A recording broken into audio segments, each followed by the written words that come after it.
Baik, Assalamualaikum warahmatullahi wabarakatuh. Sebelum memperkenalkan, nama saya Nadia Aulia dengan NIM G1S1230001.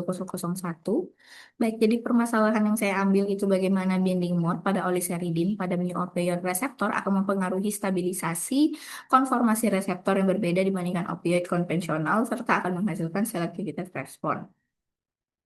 Baik, jadi jurnal yang saya ambil yaitu reseptor yang terhubung dalam protein G atau JPCR akan kemajuan dalam struktur, mekanisme, serta penemuan obat yang telah terakreditasi Q1.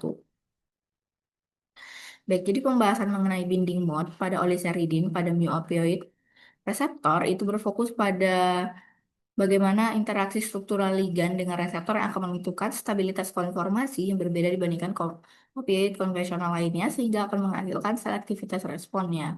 Nah, oliseridin ini merupakan agonis yang berikatan langsung dengan ortosterik yang binding pocket pada mu opioid reseptor dan seperti ligan GPCR lainnya akan memicu konformasi reseptor, namun yang membedakannya pada opioid konvensional seperti morfin ataupun fentanyl adalah pada mode pengikatan pada tingkat strukturalnya.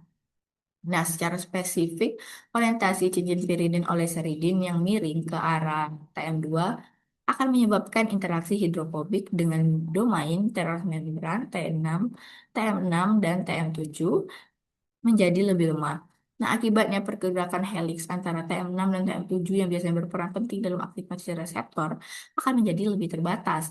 Nah, berbeda dengan morfin yang membentuk interaksi kuat dengan TM6 serta TM7 sehingga akan mendorong terbentuknya suatu konformasi yang mampu mengikat baik protein G maupun beta arestin. Nah, polisaridin ini justru akan menstabilkan konformasi reseptor tersebut yang akan selektif dan tidak sepenuhnya akan mengaktifkan seluruh domain intraseluler.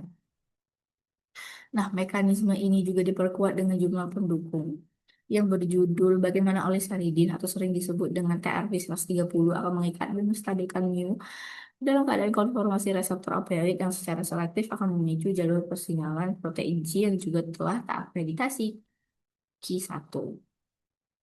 Nah, pada jurnal mendukung juga menunjukkan bahwa proses pengikatan oleh seridin berlangsung secara dinamis serta bertahap, dimulai dari interaksi awal pada sisi ekstraseluler, kemudian melalui wilayah vestibuler, hingga mencapai situr aldosterik.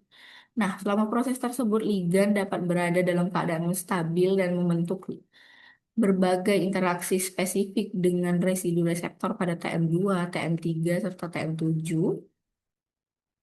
termasuk interaksi yang dimediasi oleh molekul air. Selain itu, adanya komunikasi antara allosterik antara kantung pengikat ligan dan wilayah intraseluler menunjukkan bahwa informasi struktural dari binding ligan diteruskan untuk menentukan jalur pensinyalan yang diaktifkannya.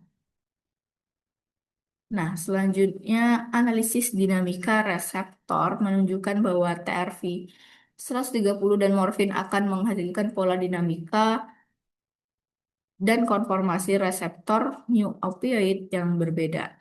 Nah, pada reseptor yang terikat TRV-130 transmisi informasi terutama akan melibatkan domain TM3 tanpa kopling yang kuat pada TM6 serta akan membentuk jaringan interaksi yang lebih kecil dan juga terbatas. Sebaliknya, morfin akan menghasilkan jaringan interaksi yang luas dan kopling yang kuat pada TM3 serta TM6 sehingga akan menstabilkan konformasi reseptor yang akan lebih terintegrasi.